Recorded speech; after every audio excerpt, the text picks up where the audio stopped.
Pero isang araw, you'll meet someone. And for a while, time just stops.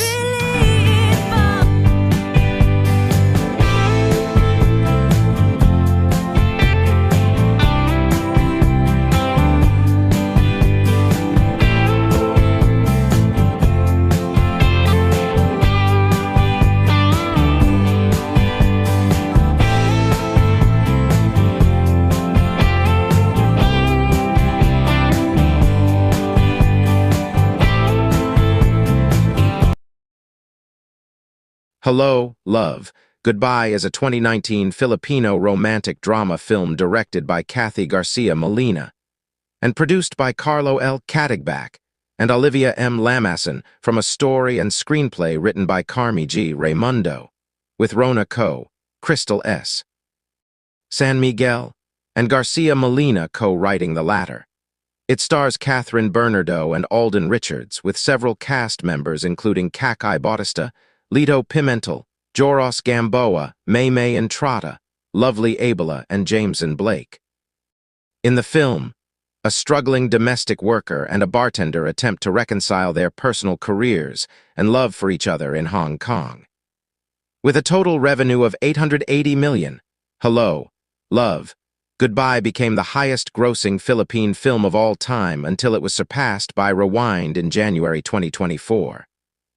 It won several international and local accolades, including Asian Academy Creative Awards, Box Office Entertainment, and PMPC Star Awards. Produced and distributed by Star Cinema, the film was theatrically released on July 31, 2019, in the Philippines and started screening internationally on August 1, 2019. A sequel, Hello, Love Again, was released on November 13, 2024, with Kathryn Bernardo and Alden Richards reprising their roles. A film that talks about how far will a person go with her dreams, what it takes to reach those dreams, what would be the decisions and sacrifices, the responsibilities and the burden as a breadwinner, and most of all about love. Yet, it's not just about love. It's about family, ambitions, dreams, choices, life. The movie began with Joy Marie Fabregas, the main character, who is seen staring at the flight information of departing flights at Hong Kong Airport. There she talked about why Hong Kong is just a stopover. May mga lugar na pangmatagalan, may mga lugar na dinadanan lang. Parang Hong Kong. Kaya bawat oras, dapat sulitin mo. Dahil walang nagtatagal dito. Uo, that is reality, and well, truth hurts, but all we can do is accept and move on to what life gives us. Even though it's just the beginning, these lines already brought in emotions. 4 months ago is where everything starts. Joy's life as a domestic helper working for a Chinese family, waking up at 5 in the morning to take care of the daughter of her employer who is disabled and to prepare food for the family. It was obvious that she didn't enjoy where she is right now, and that she was forced to be in that situation because she wanted the best for her family. But apparently her best is not enough for her family. Oh well, typical Filipino family. Later on, her cousin, Mary Dale Fabregas, followed her steps in being a domestic helper in Hong Kong. So Joy went to the airport to fetch her. Before Joy brings her cousin to her employer, they first went to the Central District, where all the Filipino workers would gather to enjoy their Sunday off from work, and there they met up with Joy's friends, Sally and Gina. Thank God for Joy's friends for being with her through thick and thin. No need for relationships when you got awesome friends. It was also shown in this scene that she is halfway through getting enough money to successfully apply for Canada. When Joy arrived at her employer's house, she found her employer being frustrated with her finances. Her employer told her about this financial crisis, saying she couldn't afford to pay her anymore, which would lead to the termination of her contract. But then, Joy begged to her employer to keep her contract since it's only 4 more months. She offers to be paid half of her original salary and just find a nighttime job. Although illegal, her employer agreed. She later got an offer from her fellow Filipino worker, a job at a bar as a waitress. At her first night in the bar, she caught the attention of Ethan Del Rosario, who was working as a barista. Ethan started flirting with her through sending her drinks, which her friends drank. Then, suddenly, Joy noticed the police outside the bar. She panicked and ran away, which caught the attention of the police, so they chased her. Despite being told by Joy's friends not to run, she still ran. This part of the movie was dumb, TBH. She could have just chilled and hid quietly, but she let fear get the best of her. Oh well, typical Filipino film. Joy ran as fast as she could until she decided to hide behind garbage bags. So police didn't find her. When she observed that there was no one around, she went out. But someone called her out, which made her panic, so she gave her ID to that person while begging for mercy. While begging on her knees, she realized that the person was a commoner. So she stood up when suddenly the person greeted her, "Kabayan?" This was a hilarious scene since. Joy looked like she was a poor kitten begging for mercy, only to find out that Ethan, the guy from the bar, was pranking her. Police suddenly appeared, so Joy decided to kiss Ethan as a distraction. Ethan was shocked. And Joy successfully got out of the situation. This scene was cute. It looked like it was from a fairy tale's happy ending. Amig unexpectedly expected. All the feels 3. The next day, the Filipino radio in Hong Kong talked about Joy and how she stole a kiss from Ethan. Because of that, Ethan is looking for her. The whole DH community of Hong Kong was shocked and excited. Ethan gets to contact her eventually, through Mary Dale. Yet, Joy doesn't care. The montage scene here was perfect. The background music fit perfectly, and it made the moment feel how it should, cheeky. After having a bad day, Joy's mother wanting to stay married to her abusive Chinese husband and not coming back for her father not wanting to go to Canada, and bumping into someone who discriminated her job as a DH, she called Ethan. They met up and she invited him somewhere. What started out to be a PG scene? Here comes the most awaited scene of maturity, a dim, lighted room with a bed hum. Joy started undressing herself, then Ethan, and she proceeded to attack Ethan by kissing him on the upper extremities of his body. But wait, what do you think happened next? This scene suddenly turned into one of the most important scenes in the movie. She cried in his chest and left. Ethan was confused. Then we see them talking in the pier. They introduced themselves to each other and talked about life in general. This was where they exchanged the famous lines. After this exchange, Ethan kept on pursuing Joy Q montage. He did everything he could so she could have no excuse to have time for him. He bought everything she was trying to sell, pretended to be a buyer just to see her. He literally did everything. What made this scene great wasn't the fact that it was so cute and romantic, but rather the fact that this is exactly how courtship works in Filipino culture. Joy was rehired at the bar where Ethan worked as a bartender, this time as a dishwasher.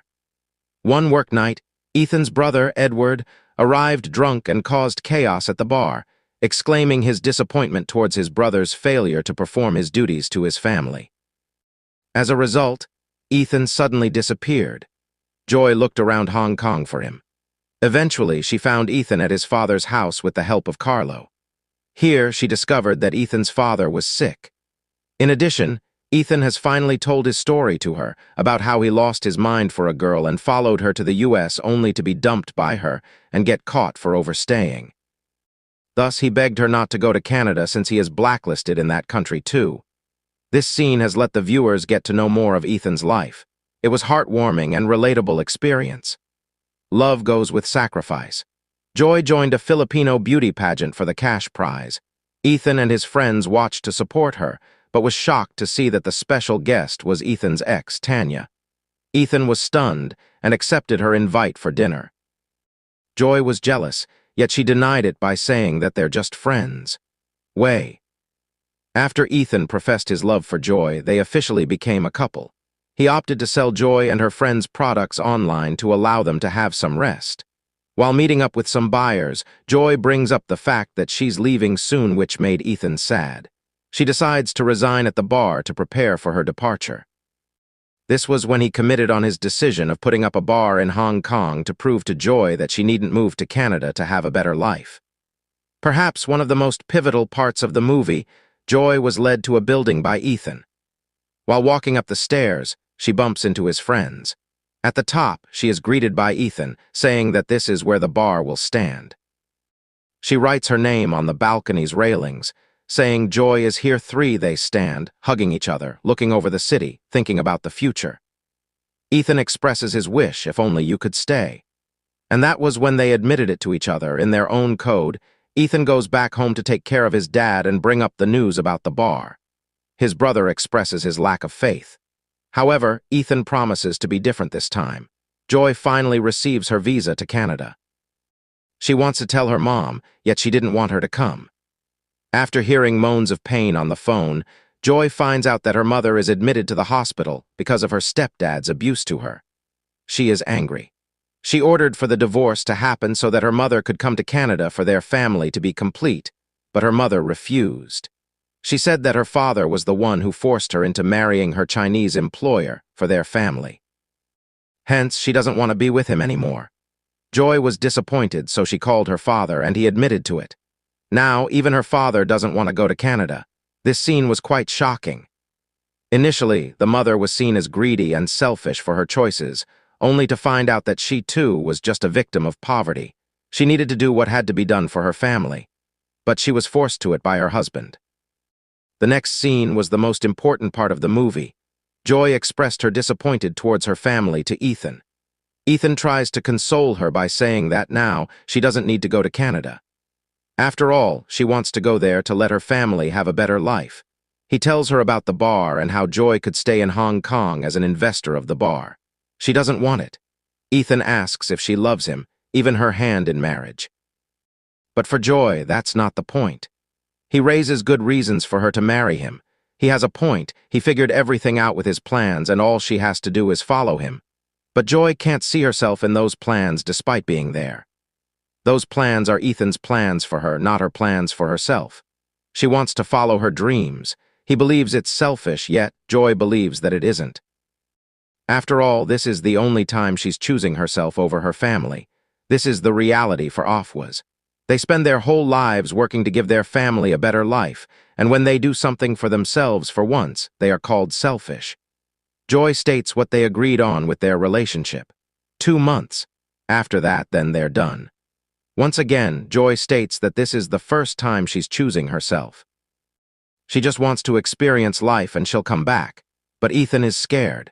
The last time a girl said that to him, he lost her. He's scared to love that much again.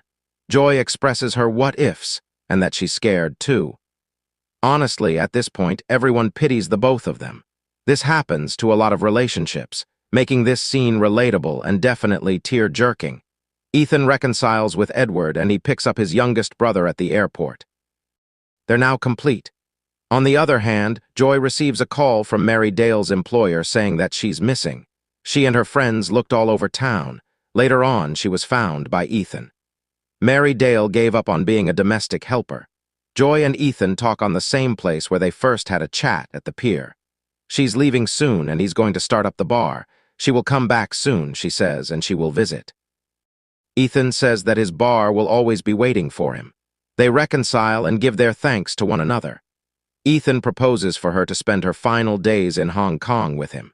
She says yes, and says goodbye to her employer, the Chinese family, whom she loved so much. They spend the next days adventuring and experiencing life as a tourist in Hong Kong. Every second mattered, and they spent it wisely. Their last hangout was on a cliff overlooking the city of Hong Kong. This is what love is, folks. Motivating each other and helping each other reach their dreams and goals. It's allowing the person to grow, even if it meant a huge sacrifice. It's about cherishing every moment you have with each other. It's about moving forward and building together. And this film captured love and its complexities perfectly. Kudos. The movie ends by continuing what is first seen on the film. In that clip, Joy was already bound for Canada. She continues her monologue about Hong Kong and how it's similar to people. Some are there for a reason, a season, and a lifetime who will change you, and for her that was Ethan. Then we see Ethan at the same balcony, holding an engagement ring and looking up at the sky. End of hello, love, goodbye.